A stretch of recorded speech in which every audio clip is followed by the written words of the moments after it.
Wow, I'm humbled. This reminds me of something. I got to meet Tommy Lasorda years ago, and he got to speak at the inauguration of Ronald Reagan, and Margaret Thatcher went before him.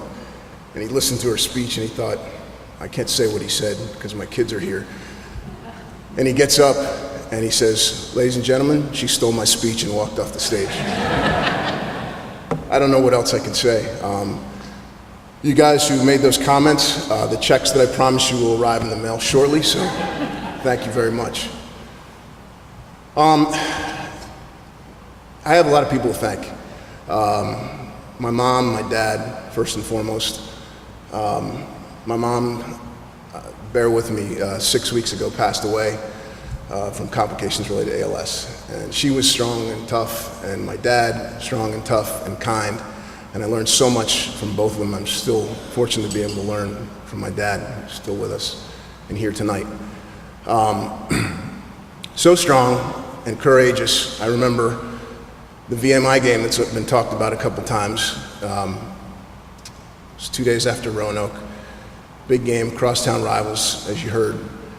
And they were coming down to the game, and I was excited. And I'm warming up before the game, and I'm looking for them, like, where are they?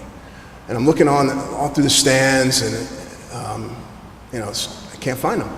Now, something about the VMI game is that the 5,000 cadets get up, and they all are required to attend the game, and they're all wearing white. It's a pretty impressive display. Well, I look over at this sea of white, and I see 2 blue specks. And I look away, and then I look back, and I wave. And the 2 blue specks wave back at me. My God, and they stayed there the whole game. So that's exemplifies their courage and stick-to-itiveness, which I got from them, and thank you very much. I'd also like to thank my wife, my lovely wife, Sheba, who has been a rock in my life and been there for me in tough times over the last 10 years, and I couldn't have been here and done all this stuff without her, so thank you. My 3 wonderful kids who affectionately know me as Fat Daddy. Thank you, Brian, for the pictures up there that show me as non-Fat Daddy, so they can actually believe that I was a lacrosse player at some point. My mother-in-law, Carol, who came tonight as well. My 3 sisters couldn't be here, but couldn't have done this without them. There's so many people to thank. Jan, selection committee, this is just a tremendous honor. And WNL has a truly rich history in lacrosse, in athletics in general, but in lacrosse in particular. And coming down here, I was excited as a high school student when I got accepted. And I started reading about the great teams of the 70s. Dick Slaza was recently voted to the Lacrosse Hall of Fame, Lacrosse Coaches Hall of Fame. Jack Emmer. Sam Engelhardt, who comes up to me every time I see him and says, hey, you remember me? I said, yeah, I try to break your records. Yes, Sam and Don, Ted Bauer, Billy Brumbach, whose brother, by the way, Bobby Brumbach, his younger brother, taught me orthopedic surgery. So there's a lot of interconnections, not just in lacrosse, but throughout the world. And WNL, it's just such an honor to be a part of this family. When I got here, I got onto the field first day, and there was John Ware, Tackman, who I quickly idolized. And I thought, God, I got a lot of work to do. This guy's unbelievable.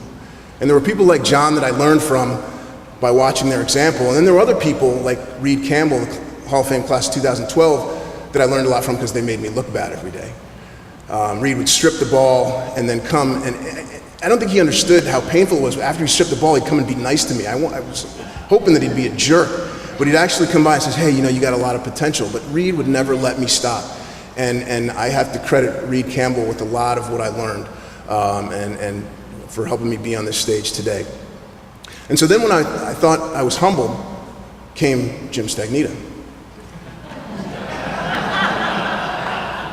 Jim had a lot of legendary speeches when he was with us. Some of them, again, I can't talk about here, but the first one that I remember, he came up to us and he gathered us in a room and he goes, man, I was excited to take this job when I got here. But I was looking at film of you guys last year, and I'm really not that excited. He said, but I'm here, and I'm going to run men into you. And I'll never forget that. And he did. He did run men into us. And I have to say, I became a man under Jim Stagnita. And You know, I often thought, man, if Jim decided to coach the track team, they'd be really good. And we would always get to the track before the track team, and then we'd leave after the track team, and we're like, man, you know, maybe we should go and hang out with those guys for a little while. But I was really grateful to have him as a coach. And I remember some of the guys would complain sometimes about his methods and how he'd work us. But I will tell you that if you're going to be in a foxhole with somebody, if you're going to be with somebody that is going to have your back, Jim Stagney, there are not many better people than that to be behind you. And I really thank him for that. He teach me accountability, teach me character, teach me to never give up, and to work. I remember people seeing sometimes coming up to me and saying, you know, oh, it looks so effortless what you're doing. And all I thought to myself is, I'm working my butt off. It didn't come natural to me. I had to work. I would take 50 balls and shoot in the net after practice until I could hit the same spot in the net 10 times. And one night, Stagney is walking back and he's like, what are you doing? And I said, I'm trying to get better. And so the next day, we come out to practice and he goes, you know, guys, I don't know if I'm running you hard enough. Wiemi was out there after practice shooting the ball.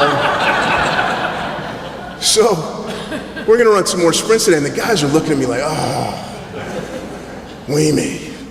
And, but I didn't care at this point. This was my senior year. I didn't care at this point because I knew, first of all, running more sprints was gonna make me stronger and better.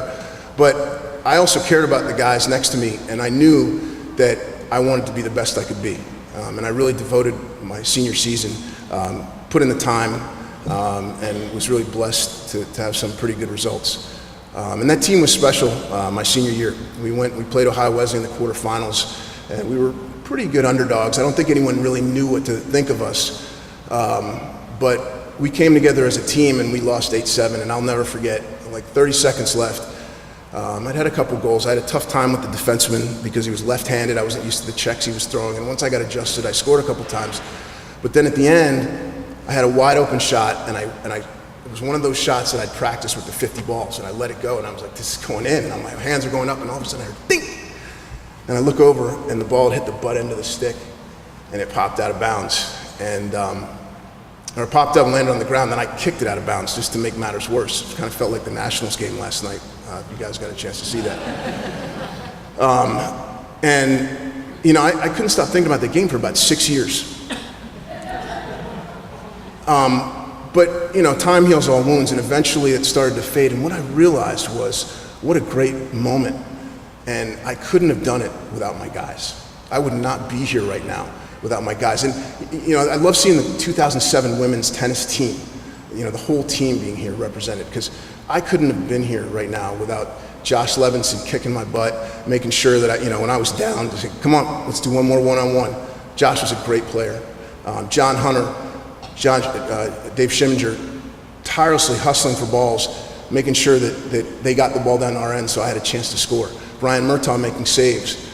And I'm not naming everybody because I can't, but that's the spirit of this.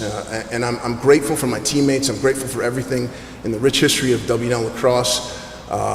It's truly an honor to be a part of this group tonight, and I really thank you all for coming out.